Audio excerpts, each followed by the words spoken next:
Hello दोस्तों, स्वागत है आपका पैराडॉक्स बीएससीबी के इस ऑनलाइन चैनल पे। मैं हूं वतन राज और आज आप लोगों के लिए लेकर आया हूं वीडियो सॉल्यूशन। किसका वीडियो सॉल्यूशन? संस्कृत का, वो भी मॉडल सेट जो बिहार द्वारा निर्धारित है मॉडल सेट, उसका वीडियो सॉल्यूशन लेकर आया हूं। ऑब्जेक्टिव का वीडियो सॉल्यूशन ले आया हूं। आपके मन में यह प्रश्न आना चाहिए, नहीं आया होगा तो आना चाहिए कि यह ऑब्जेक्टिव का क्यों दे रहे हैं, क्योंकि ऑब्जेक्टिव का आंसर शीट तो हमको ऑलरेडी मिला है। नहीं बच्चों, ऑब्जेक्टिव का आंसर शीट से मतलब नहीं है। ऑब्जेक्टिव में बहुत सारा क्वेश्चन में मिस्ट्री छुपा होता है, उसका एक्सप्लेनेशन जानना तुमको बहुत जरूरी है। तो हम तुमको कैसे एक्सप्लेनेशन देंगे, कहीं पे भी किसी यूट्यूब पे भी नहीं मिलेगा। मेरा वीडियो में अंत तक बने रहो, अभी से लेकर अंत तक, और देखो हम तुम्हारे साथ क्या देने वाले हैं, कितना एक्सप्लेन कर देंगे। चुटकियों में तुम ऑब्जेक्टिव सॉल्व करोगे, ये मेरा वादा है। चलो बने रहो। आते हैं हम लोग मॉडल सेट 1 संस्कृत की ओर। मॉडल सेट, ये सारे जो यहाँ पे दिए गए हैं हिंट्स, वो सारे कुछ हमारे पहले वाले वीडियो में बताया गया है, मेरे विशेषज्ञ टीचर द्वारा बताया गया है। हम आते हैं डायरेक्टली क्वेश्चन पे और देखो हम तुमको कैसे कितना एक्सप्लेन कर रहे हैं। यहां पे क्वेश्चन बोल रहा है कि अणु अनियन का, रुको पहले पेन को बदल लेने दो, हमें तुमको दिखना चाहिए। अणु अनियन का, अणु अनियन का मतलब सूक्ष्म से सूक्ष्म क्या है? अणु मतलब सूक्ष्म, अनियन मतलब सूक्ष्म से सूक्ष्म। सूक्ष्म से सूक्ष्म कौन है? तो तुम पहला मंगलम पाठ पढ़ा होगा, पहला चैप्टर याद करो, पीयूषम भाग 2 का मंगलम पढ़ा होगा। मंगलम में से है अणु अनियन का, कौन था? आत्मा। सबसे सूक्ष्म हमारे लिए कौन है? आत्मा है, हृदय है, आत्मा है। तो इसका आंसर क्या होगा? बी, ऑप्शन बी सही। समझ रहे हो क्या क्या तुमको दिए? नोट करो यहाँ पे, कहीं भी यूट्यूब पे किसी भी चैनल पे मिल जाए तो तुम हमको बताना। हम तुमको चैप्टर का नाम बताएं, पीयूषम भाग 2 के मंगलम पार्ट 1 से है यह क्वेश्चन। और क्या बोल रहा है कि सूक्ष्म से सूक्ष्म क्या है? तो सूक्ष्म से सूक्ष्म क्या है? आत्मा है। तुम वहां याद करो, मेरे ऐप पर जाओ और ऐप पर जाकर विजिट करो। दोस्तों तुमको यहाँ पे हम जितने चीज देने वाले हैं, तुम यहाँ पे आए हो तो मतलब समझो कि तुम सही जगह पे पहुंच चुके हो। अगर यहाँ पे तुम नहीं रहते, कहीं और रहता, चाहे कोई भी बच्चा ऑफलाइन पढ़ रहा हो या कहीं और यूट्यूब पे पढ़ रहा हो, उसको ऐसे एक्सप्लेनेशन नहीं मिलेगा। तुम बहुत ही सही जगह पे आ गए हो।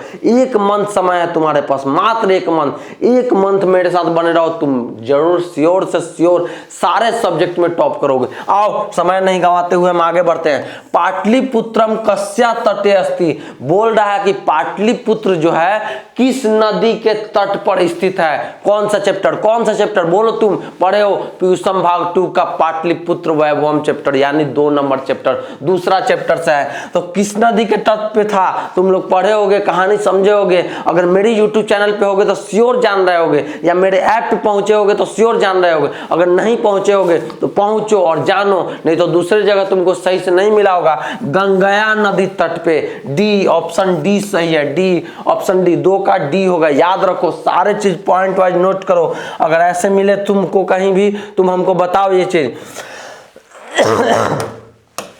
खांसी हो रहा है, जुकाम हो रहा है, कुछ भी हो रहा है, बट मेरे पूरे टीम तुम्हारे लिए लगन और मेहनत के साथ लगा हुआ है, कभी नहीं रुकता है। देखो हम कैसे यहाँ पे खांसी होते हुए भी तुम्हारे लिए लड़कर अभी हम संस्कृत का मॉडल सेट सॉल्यूशन करा रहे हैं। क्यों? क्योंकि बच्चे आंसर तक ही सीमित नहीं रह जाए, उसका एक्सप्लेनेशन भी जाने, क्योंकि एग्जाम में क्वेश्चन कहीं से भी घुमा सकता है, तो हमारे बच्चे नहीं फंसेंगे। जो यहाँ पे आ चुका है, जो इसको फॉलो कर रहा है, उसका क्वेश्चन एक भी नहीं फंसेगा संस्कृत का। आओ यहाँ पे तीसरा क्वेश्चन क्या बोल रहा है? कस्य शासकस्य, किसके शासन काल में काले पाटलिपुत्र नगरस्य शोभा रक्षा व्यवस्था च अति उत्कृष्टा आसीत।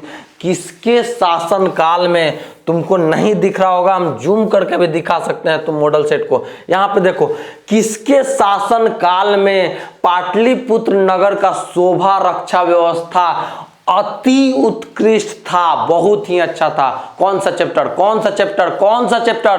पाटलिपुत्र वैभवम, पीयूषम भाग 2 का दूसरा चैप्टर पाटलिपुत्र वैभवम का यह भी क्वेश्चन है। किसके शासन काल में? पढ़े होगे तो बताओगे ही यार। Option B, Chandragupta मौर्यस्य।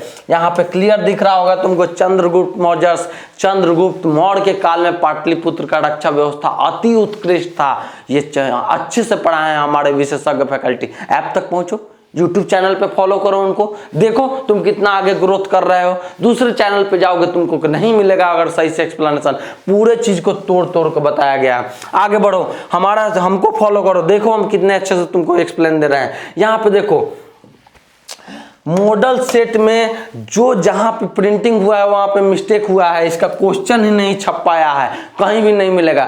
सब लोग तुमको अंदाज से कुछ भी बोल सकते हैं, बट हम एग्जैक्ट क्वेश्चन बता रहे हैं क्योंकि हमें आइडिया है, संस्कृत पढ़ाते पढ़ाते हमें आइडिया हो गया है। यहाँ पे श्योर क्वेश्चन होगा 4 नंबर में, मिथिलाया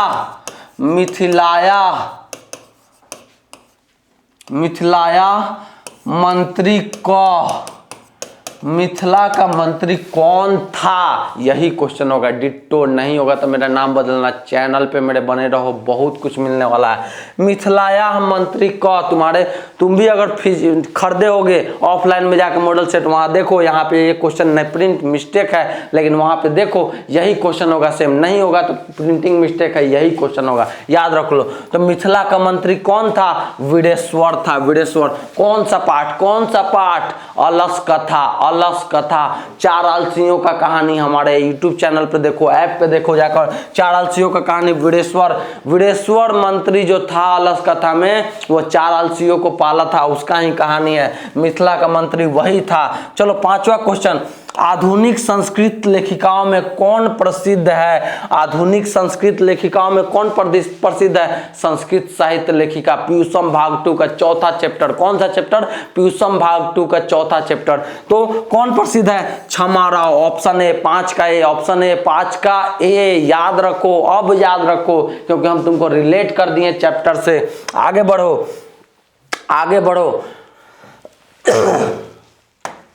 गारंटी के साथ, अगर ऐसा सॉल्यूशन कहीं पे मिल जाए तुमको, तुम हमें बताओ और बोलो कि सर आपसे बेटर चैनल ये है जो हमको इतना अच्छा से एक्सप्लेनेशन दे रहे हैं। गारंटी कर रहे हैं, जो चीज़ हम एक्सप्लेन कर रहे हैं ये नॉलेज के ऊपर डिपेंड करता है। तुम मेरे साथ बने रहो, 1 मंथ में तुम अपने टारगेट को अचीव नहीं किए फिर तुम जो बोलना सो। आओ देखो आगे क्वेश्चन, 6 नंबर क्वेश्चन क्या बोल रहा है, संस्कृत साहित्य लेखिका में सर्व शुक्ला सरस्वती किसे कहा गया है, सर्व शुक्ला सरस्वती। 5 गो महारानी का चर्चा हुआ था संस्कृत साहित्य लेखिकाओं में, आप जान रहे होंगे, नहीं जान रहे हो तो जानिए। आज संस्कृत साहित्य लेखिका 4था नंबर चैप्टर है आपका, क्या किसका था, विजयांका, सर्व शुक्ला सरस्वती विजयांका को कहा गया, विजयांका महारानी को सर्व शुक्ला सरस्वती कहा गया। 6 का ए। आगे बढ़ते हैं फटाफट, अब बहुत कुछ हम तुमको बताएं, आगे बढ़ते जाओ, क्वेश्चन देखते जाओ। भारत की शोभा से कौन प्रसन्न होते हैं, भारत की शोभा से कौन प्रसन्न होते हैं, भारत महिमा पाठ। यार भारत महिमा पाठ का है, पंचम पाठ, 5वां पाठ पीयूषम भाग 2 का। भारत महिमा कौन प्रसन्न होते हैं, ईश्वर, भगवान। भारत की शोभा देखकर सोना चांदी का नगर कहा जाता था, स्वर्ण देश कहा जाता था इसको, सोने की नगरी। तो भगवान इसकी रक्षा व्यवस्था, इसको शोभा को देखकर बहुत ही प्रसन्न होते थे, ईश्वर। 7 का ये भारत महिमा पाठ। आगे बढ़ो, टाइम नहीं गवाते हुए आगे बढ़ते हैं हम लोग। इधर आओ, तुमको जूम कर के हम दिखाएंगे और सारे चीज को क्लियर दिखाएंगे। देखो यहाँ पे अब तुमको क्लियर दिख रहा होगा, सॉरी। कस्य महिमा सर्वत्र गीते, किसकी महिमा सभी जगह पे गाई जाती है, कौन सा चैप्टर, बोलो। भारत महिमा यार, पंचम पाठ पीयूषम भाग 2 का 5वां पाठ से। किसकी महिमा, तो किसकी महिमा सर्वत्र गाया जाता है। यहाँ पे देखो, यहाँ पे तुमको ऑप्शन 2 नहीं दिख रहा होगा, भारतस्य, भारत की महिमा।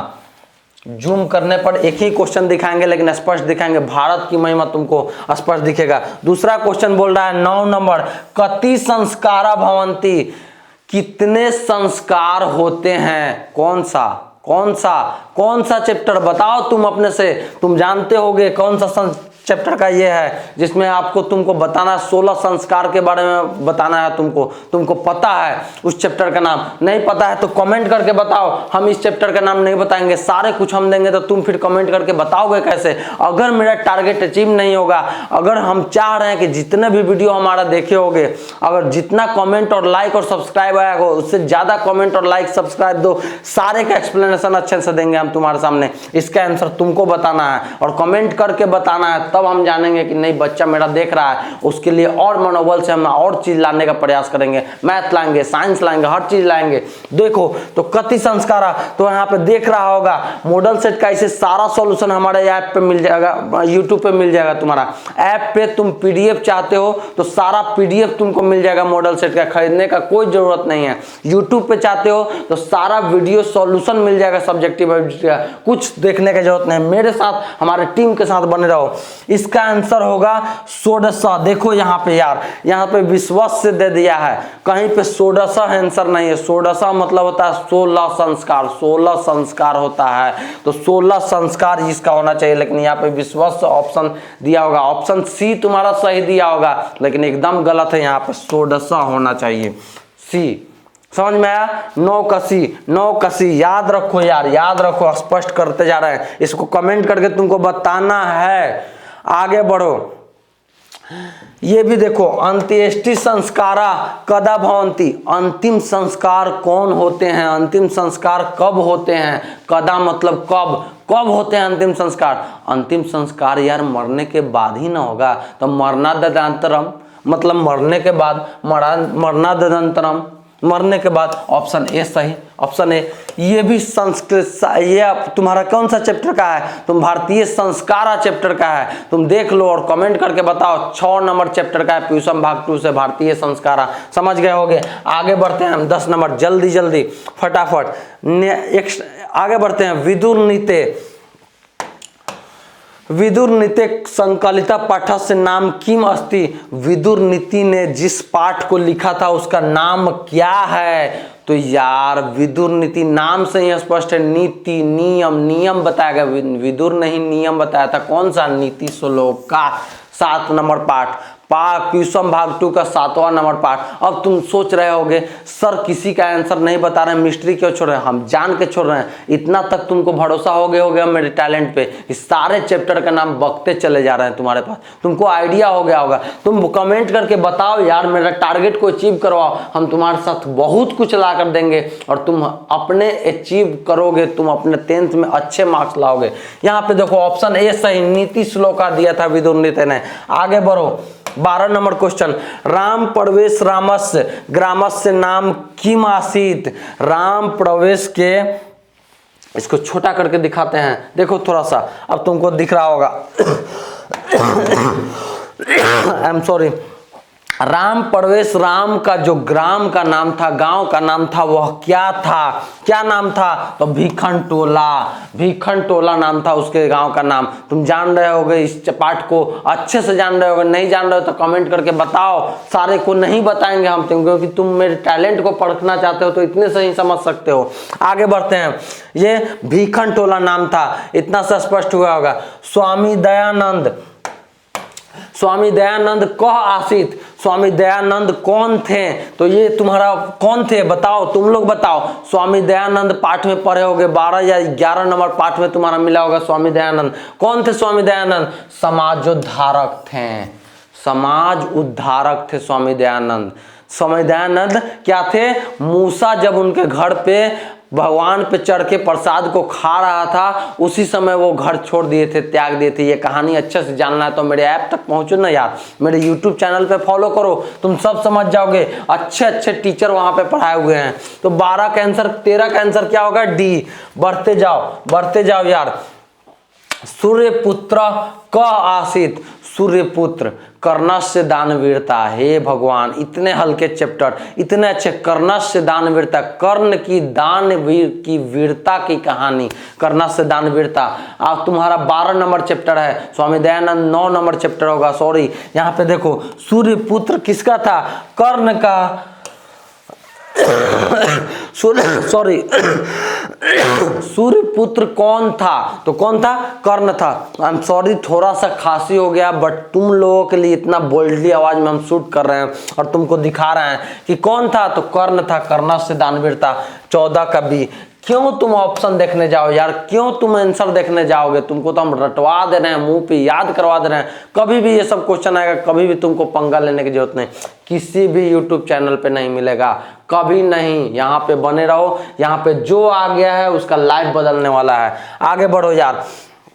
15 नंबर क्वेश्चन देखो, क्या बोल रहा है कि वैरेन कस्य समनम असंभव, वैर से किसका संभव नहीं है, किसका असंभव है, किस वैर से क्या चीज असंभव है, तो वैर से वैर का वैरस्य, वैर से वैर का संभावना कभी नहीं है। वो असंभव बात है कि वैर से वैर जब तक लोग करेंगे, यानी हमारे यूट्यूब चैनल से किसी और यूट्यूब चैनल का अगर वैर होगा तो वैर से वैर कभी भाईचारा नहीं बन सकता, इसलिए वो असंभव है। तो वैर से वैर नहीं करना चाहिए, यानी वैरेन वैरस्य समनम असंभव, वैरस्य यहाँ पे होगा कस्य के जगह पे, यानी 15 का भी। ये आपको 1-2 नंबर में भी क्वेश्चन पूछ सकता है, वैरेन कस्य न समनम असंभव। हम यहाँ पे आंसर बता दिए, तुमको क्या लिखना है, वैरेन वैरस्य समनम असंभव। ये कौन सा पाठ का है, विश्व शांति, पाठ नंबर 14, जाके देखो यार, मिलाओ पाठ नंबर 14 विश्व शांति, सॉरी पाठ नंबर 13, 15 नंबर, 16 नंबर क्वेश्चन देखो। आई एम सॉरी, काम बिना ज्ञानम भार, किसके बिना ज्ञान भार के समान है। यार व्याघ्रपति का पाठ 11 नंबर पाठ को जाकर पढ़ो, कितने बताएं, सब कुछ हम ही बताएंगे, तुम भी देखो।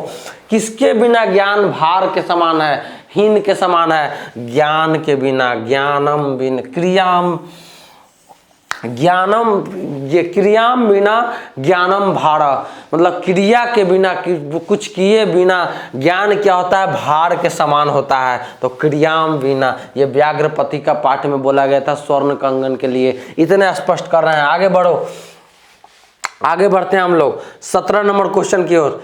क्या बोल रहा है, सांख्य दर्शनस्य प्रवर्तक क आसीत, सांख्य दर्शन के प्रवर्तक कौन थे, तो सांख्य दर्शन के प्रवर्तक थे कपिल।